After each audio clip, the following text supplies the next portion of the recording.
conseil d'expert vous est présenté par Helvetia.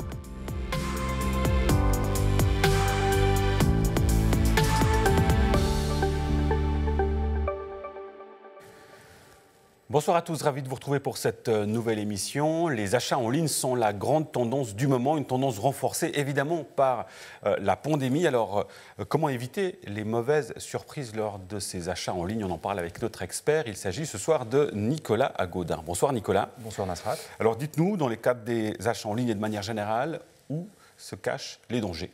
Alors, les dangers, Nasrat, sont malheureusement présents partout sur Internet. Vous avez, via des sites qui peuvent être illicites, avec des usurpateurs d'identité d'entreprises connues. Vous avez ce qu'on appelle des ventes fictives, vous avez des prestataires qui peuvent parfois être louches. Ce qu'il faut faire attention aussi, c'est aux offres avec des prix imbattables. Et puis, vous avez aussi souvent des tentatives, ce qu'on appelle d'hameçonnage, c'est-à-dire qu'en fait, vous pouvez recevoir des mails avec des demandes un peu particulières.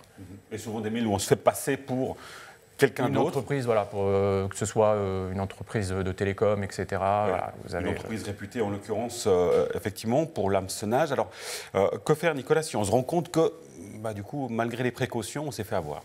Alors, dans un premier temps, ce que moi je préconise, c'est de contacter, en cas de débit suspect, de contacter directement la banque afin de bloquer le compte et la carte de crédit qui aurait été utilisée, par exemple.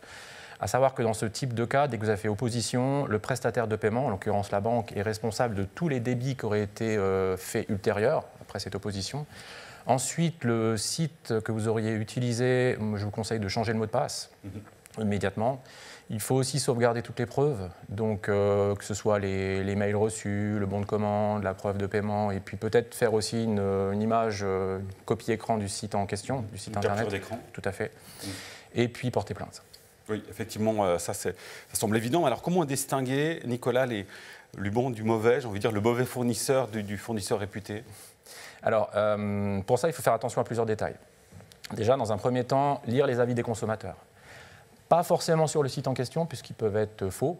Voilà. Plus sur des forums privés. Donc, à la rigueur, vous marquez avis sur Internet, vous marquez avis avec le nom du site, et puis là, comme ça, vous pourrez voir ce qu'il en est. Il faut vérifier aussi des fois si le site peut porter le label Association suisse de vente à distance, ça c'est un gage de sécurité.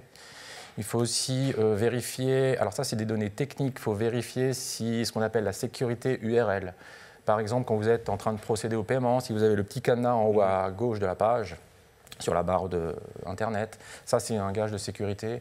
Puis vérifier aussi que le site Internet soit bien logoté HTTPS et non pas HTTP.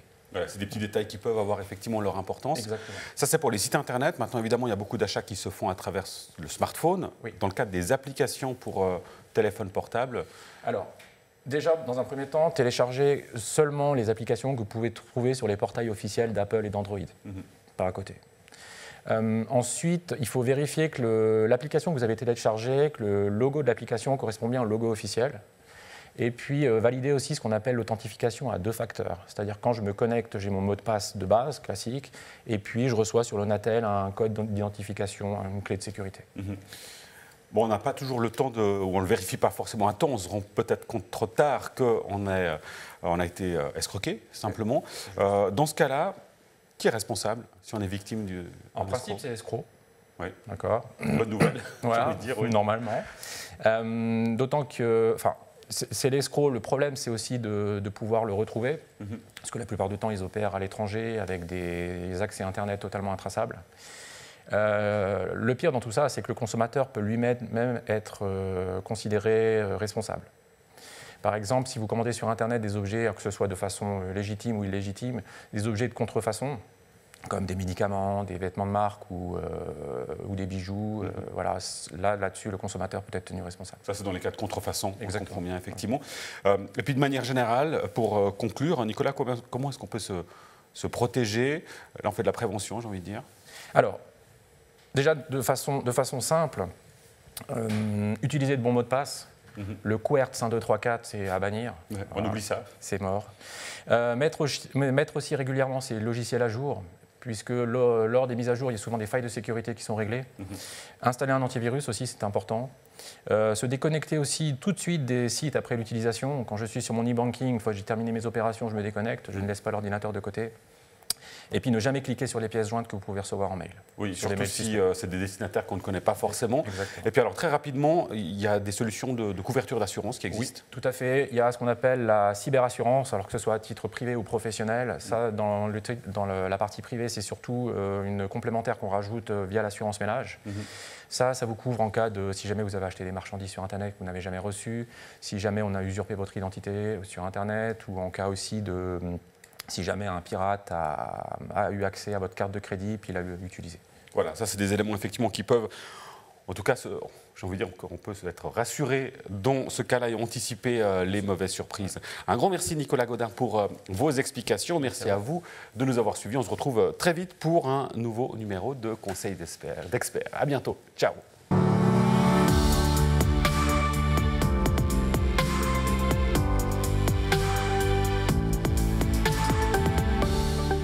Simple, clair, Helvetia.